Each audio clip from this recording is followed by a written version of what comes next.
नमस्कार. मराठी विश्व विथ कवितामध्ये आपले खूप खूप स्वागत आहे. मी आज कथा वाचणार आहे. त्याचं नाव आहे मी राधाबाई खटकूळ बोलते आहे. मी राधाबाई खटकूळ. अरे, आपण इकडे कुठे? बसा बसा. मंत्री महोदय उठून उभे राहिले, दोन्ही हात जोडलेले, चेहऱ्यावर आदर दाटून आलेला.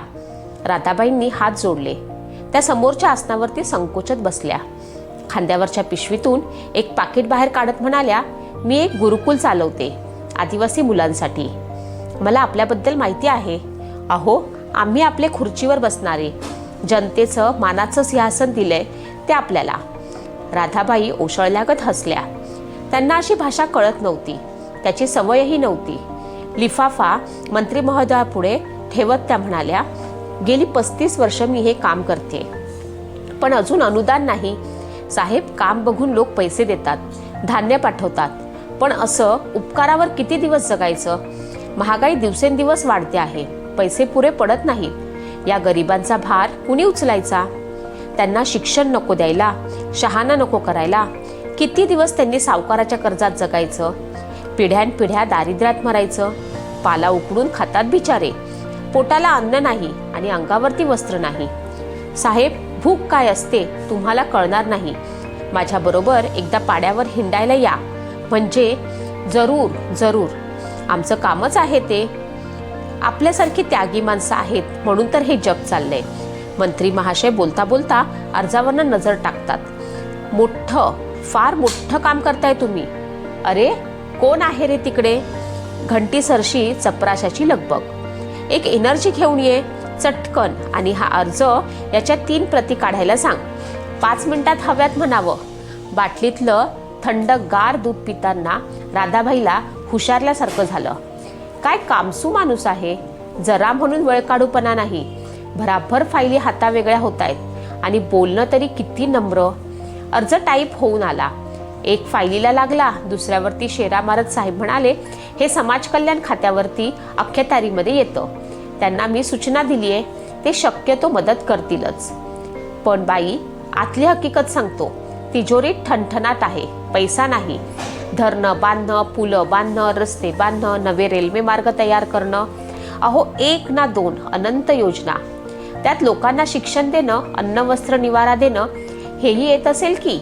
येतं तर अवश्य येतं, पण तिजोरी रिकामी आहे. मग ही सगळी कामं पैशा वाचून होतात. मंत्री महाशय हसले. बाई, राजकारण मोठं वाईट आहे. बरं आहे, तुम्ही तुमचं छान क्षेत्र निवडलंय. ही तुमच्या अर्जाची प्रत, सोबत माझी चिठ्ठी. आता 4 वाजतायत. तुम्ही 15-20 मिनिटात सचिवालयात पोचाल. हे दोन्ही तुम्ही तुमच्या हातानं सचिवांना द्या, ते शक्य तेवढी मदत करतीलच. अरे, आणखी कोण आहे बाहेर? एकेकांना पाठवा.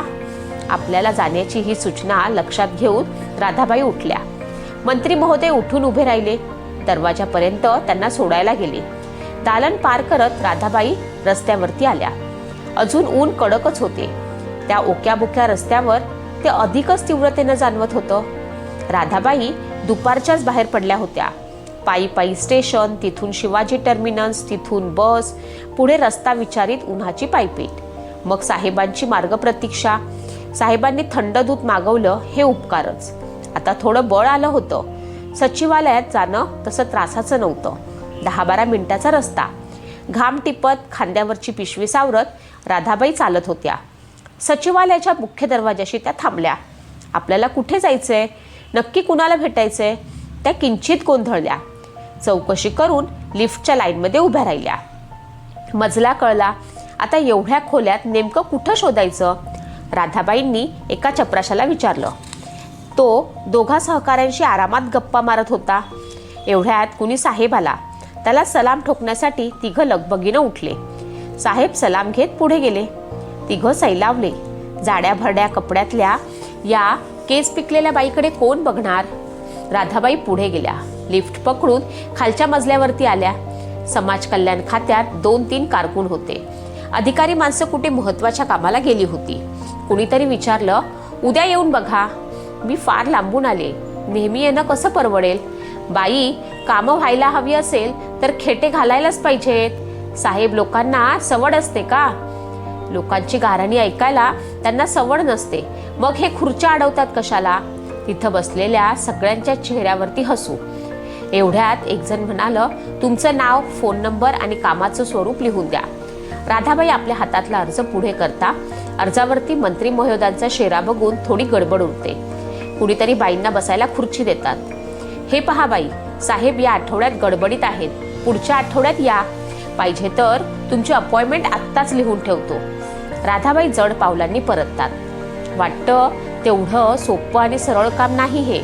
सोपं तर नाहीच नाही हे त्यांच्या लक्षात येतं, पण कळत नाही नेमकं कुठलं दार ठोठवावं, कोण दाद देईल. महिना अखेर येत होती. डब्याचे सारे डब्बे मोकळे झालेले होते. आता राशन भरण्यासाठी आणायचे कुठून पैसे? या आठवड्यात कुठली देणगी आली नाही तर पोरं उपाशी राहणार होती. कुठून आणायचे पैसे? आपल्या माहितीतही कुणी शेठ सावकार काळजीत रात्री त्या सरत होत्या. आणि शुक्रवारी सकाळी सचिवालयात पट्टेवाला सरकारी लिफाफा घेऊन आला. सुरेश ओरडला, काकी सरकारी पत्र आलंय. सगळं आवार जाग झालं. भांडी घासता घासता आऊ धावली आणि खपाटीला गेलेल्या कणकेच्या डब्यापुढून शेपबाई लगबगीनं उठली. पॅरपेत तर आधीच राधाबाई शेजारी जाऊन उभी राहिली होती. राधाबाईंना वाटलं मंत्र्यांनी मनावर घेतलं तर 10-12 हजाराचा चेकच पाठवला असणार. देवाचं नाव घेत त्यांनी लिफाफा फोडला. ते आमंत्रण होतं. जागतिक महिला दिनानिमित्त राधाबाईंचा सत्कार होणार होता. 8 मार्च संध्याकाळी 5:30 वाजता. 8 मार्च 8 जणींचा सत्कार. एक अभिनेत्री, एक गायिका, एक मॉडेल गर्ल, एक फॅशन डिझायनर यांच्याबरोबर राधाबाईंचंही नाव होतं. आदिवासी मुलांच्या माता राधाबाई खटकुळ. त्यांचा हा उल्लेख त्यांना फार आवडला. मनात आशेची ज्योत तेवली. त्यांनी घाईघाईमध्ये स्वीकृतीच्या पत्रावर सही करून दिली. तेवढ्यात फर्नांडिस आजींनी पट्टेवाल्याला जांभळाचं सरबत आणून दिलं. पट्टेवाला गेला. सर्वांनी राधाबाई भोवती कडं केलं. सत्कार म्हणजे काय मिळल? जेवला? साडी चोली? फुला? 100 प्रश्न. राधाबाईच्या मनात एकच आशा, सत्कार काही सुका नसेल, थैली देतीलच. 10,000 मिळाले तरी सध्याची गरज नक्कीच भासेल. कुणी सुचवलं तांदळाचं, डाळीचं पोतं आणून टाका. एक जण म्हणाली पिठाची गोणी आणा. सर्वांच्या चेहऱ्यावरती आनंदाचं कोवळं ऊन सांडलं होतं. त्याच उत्साहात शेपबाई चूल फुंकायला गेली. आज लाकडांनी पेट घ्यायला कुरकुर केली नाही की फर्नांडिस आजींनी भाकऱ्या बडवून हात दुखत असल्याची तक्रार केली नाही. चिटणीस वहिनी तर आत्ताच हिशेबाची वही घेऊन सज्ज होत्या. सामानाची यादीही तयार झाली. सत्काराचा दिवस उगवला. सुदामा हिंदोळा आणि भात भरडे या 2 चुनचुनीत मुलांना घेऊन राधाबाई निघाल्या. मुलांनी त्यांना हटकलंच. काकी नवी साडी नाही नेसत? त्या फक्त हसल्या. मात्र मुलांच्या अंगावरचे गणवेश स्वच्छ आहेत ना याची मात्र त्यांनी खात्री करून घेतली. त्या तिघांना निरोप द्यायला सगळी आश्रमशाळा गेटजवळ उभी होती. गाडीत राधाबाई मुलांना सूचना देत होत्या. नीट वागा, आश्रमाचं नाव वाईट होता कामा नये, काही प्रश्न विचारला तर व्यवस्थित उत्तर द्या वगैरे. राधाबाई ठरलेल्या जागी पोचल्या तेव्हा 5:30 वाजले होते. अजून समारंभ सुरू व्हायला 15 मिनिटं होती. मांडवाच्या दारात नाव, पत्ता, आमंत्रण पत्रिका यांची तपासणी होत होती. पोलीस यंत्रणाही सज्ज होती. स्वयंसेवक सत्कार मूर्तींना बिल्ले लावून योग्य ठिकाणी बसवत होते. तेवढ्यात एक जण म्हणाली, अय्या तुम्ही 2 माणसं बरोबर आणलीत. पास दोघांचाच आहे. तुम्ही आणि बरोबर 1 जण. आता तुम्ही सन्मान पत्रिका पाठवलेल्यामध्ये रांगेत बसा आणि मुलांना आम्ही पब्लिकमध्ये बसवतो. नाही, ती खेड्यातली मुलं बावरून गेली आहेत. कार्यक्रमाच्या गर्दीत हरवून जातील. त्या दोघांना माझ्याबरोबर बसता येत नाही तर मी देखील पब्लिकमध्ये जाऊन बसते. नको नको, त्या मुलीच्या कपाळावरती आठ्या पडल्या. तेवढ्यात एक अधिकाऱ्यानं येऊन तो प्रश्न सोडवला. तुम्ही तिघही इथेच बसा, मी बसवतो, चला. मुलं बावरली होतीच. राधाबाईही भांबवल्यासारख्या होत्या. भव्य मंडप, सत्कारसाठी कुशनच्या खुर्च्या, लगबग करणारे स्वयंसेवक, पाण्याचे ग्लास घेऊन हिंडणारी स्वयंसेवक मुले, मध्येच चहा कॉफीचे ट्रे, सगळं अजून शिस्तबद्ध सुरेख. मुलांचे डोळे भिरीभिरी 10 दिशांना फिरत होते. समोरच्या शानदार व्यासपीठ नजरेत भरत होतं. तिथं अनेक खुर्च्या मांडल्या होत्या. दोन्ही बाजूला ध्वनिक्षेपक आणि भीमसेनची ध्वनिफीत वातावरणामध्ये आणखीनच धीरगंभीर करत होती. राधाबाई बोलण्याची तयारी करून आल्या होत्या. त्या दोन्ही पोरांना पुढे करून आदिवासींचं गाऱ्हाणं मांडणार होत्या. पण इथला सगळा थाट वेगळाच होता. त्या आश्चर्यानं पाहत होत्या. एक एक सत्कार मूर्ती आतमध्ये प्रवेश करत होती. सगळ्या नजरा तिकडेच. कुणाचे दागिने, कुणाचे कपडे, कुणाची फॅशन लक्ष वेधून घेत होती. सेंटचा धुंद वास दरवळत होता. राधाबाईंच्या मनात आलं, आपण चुकीच्या जागी तर नाही ना आलो. त्या सगळ्या झगमगाटाच्या दुनियेत त्या एकट्याच कशा वेगळ्या वाटत होत्या. मंत्री महोदय सगळ्यांचे नमस्कार घेत व्यासपीठाकडे चालले होते. ते मध्येच थांबले. राधाबाईंकडे बघून त्यांनी किंचित वाकून अभिवादन केलं. राधाबाईंनी हात जोडले. मुलं हा प्रकार बघून हरकून गेली. खुर्चीतल्या खुर्चीत अंग चोरून बसली. कुठेतरी पाहत नखं कुरतडत राहिली. पहिलंच नाव राधाबाईचं उच्चारलं गेलं. रांगेतल्या अनेकींच्या भुवया वक्र झाल्या. काहींनी ओठ मुरडले. राधाबाई लटपट्ट्या पायांनी व्यासपीठावर गेल्या. स्मृतिचिन्ह, सोनेरी चौकटीत बसवलेलं मानचिन्ह, गेंदेदार गुलाब पुष्पांची परडी, सगळं कसं सुंदर. सन्मानाची ग्वाही देणारं टाळ्यांचा प्रचंड कडकडाट व सन्मानिकेवरती सर्व मंडळी मानवंदना देण्यासाठी उठून उभी राहिली. ते दृश्य मोठं मनोहारी होतं. ठरल्यानुसार सर्व कार्यक्रम आखीव रेखीव पद्धतीने पार पडला. समारंभानंतर सन्मार्थींना चहापाण्यासाठी थांबवलं. मंत्री महोदयांनी सर्वांशी प्रत्यक्ष संपर्क साधायचा होता. आतल्या दालनात मंडळी गेली. खाण्याचे पदार्थ येत होते. Patties, sandwich, barfi. मुलं आससून बघत होती. राधाबाईंनी दोघात एक बशी दिली. तशी देणारा वेटर म्हणाला, तुम्ही घ्या हो, एक पाहुणा जास्त असला तरी चालतं. राधाबाई हसून म्हणाल्या, माझा उपवास आहे, मी फक्त कॉफी घेईन. सर्वांनी मंत्री महोदयांभोवती गर्दी केली. फुलं काय क्यूट आहेत. साहेबांनी फंक्शन ठरवलंय म्हणजे ते A1 असणारच. आपण आमचा सत्कार केलात, खूप बरं वाटलं वगैरे. मंत्री महाशय हसत हसत कौतुक स्वीकारत होते, धन्यवाद देत होते. तेवढ्यात सचिवांनी एक निवेदन केलं. वर्षभरात केलेले कार्यक्रम आणि नव्या योजना, त्यात आदिवासींसाठी एकूण 42 योजना होत्या. राधाबाई लक्षपूर्वक ऐकत होत्या. एवढ्यात मंत्री महाशयांचे त्यांच्याकडे लक्ष गेले. आपण काही घेत नाही आहात. माझा उपवास आहे, मी कॉफी घेतली.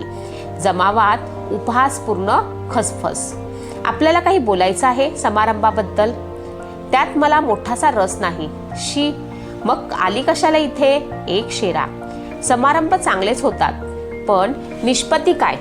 हातातल्या पत्रकावरती नजर टाकत त्या खणखणीत स्वरात म्हणाल्या, आदिवासींसाठी या 42 योजना आहेत. कुठले आदिवासी? कुणासाठी या योजनेत राबवल्या जातात? आपण आमच्या खेड्यात या, पाड्यापाड्यातून मी तुम्हाला फिरवून आणते. सगळ्यांची पोटं खपाटीला आणि डोळे बोट बोट खोल गेले. आमच्या मुलांसाठी मी झोळी घेऊन वनवन करते. त्यांना जगवलंय ते जनतेनं, तुमच्या योजनांनी नव्हे. तुमच्या योजना आमच्यापर्यंत पोचतच नाहीत. हॉलमध्ये सन्नाटा. मंत्री महोदय अस्वस्थ. सचिवांची धावपळ. मंत्री महोदयांची सूचना. त्यांचं म्हणणं लिहून घ्या आणि मी स्वतः या केसमध्ये लक्ष घालते. बाई, तुमचा पत्ता, कॉन्टॅक्ट नंबर लिहून द्या. राधाबाई सगळं लिहून देतात. मुलांबरोबर हळूहळू बाहेर पडतात. त्या बाई आश्रम बघायला येतील? भातभरडेनं विचारलं. नाही रे, ते पाड्यात इन्स्पेक्शनला येतील, हिंदोळा म्हणाला. राधाबाई थकल्या आवाजात म्हणाल्या, सुदामा, तुम्ही मुलं लहान आहात. हळूहळू कळेल तुम्हाला. वर्षानुवर्ष हे असंच चाललंय.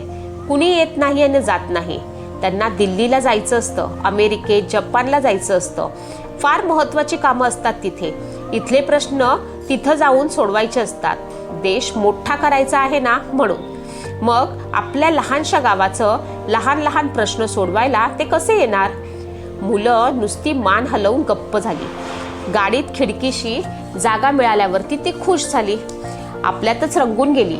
तो समारंभ, ती झकपक, माणसं, ते कोंडलेलं वातावरण, यापेक्षा त्यांना हा वेग आणि धावती सृष्टी अधिक जवळची वाटत होती. राधाबाई मात्र विचारात बुडून गेल्या होत्या. काय दिलं आजच्या समारंभानं आपल्याला? हे मानपत्र कुणाला दाखवायचंय? कुठल्या भिंतीची शोभा वाढवायची आहे? त्या सगळ्या लोकात आपण शोभत नव्हतो. आपलं जग वेगळं होतं, प्रश्नही वेगळे होते. केव्हा तरी स्टेशन आलं, मुलं लगबगीनं उठली, हिंदोळानं मानपत्राची फ्रेम धरली, भातभरडेनं स्मृतिचिन्ह अलगद उचललं. राधाबाई तशाच निघाल्या. मुलं ओरडली, काकी फुलांची परडी राहिली. राधा मागे न बघता म्हणाल्या, राहू देत, इथंच बरी आहे, नाहीतर उद्या सुकणारच ती फुलं.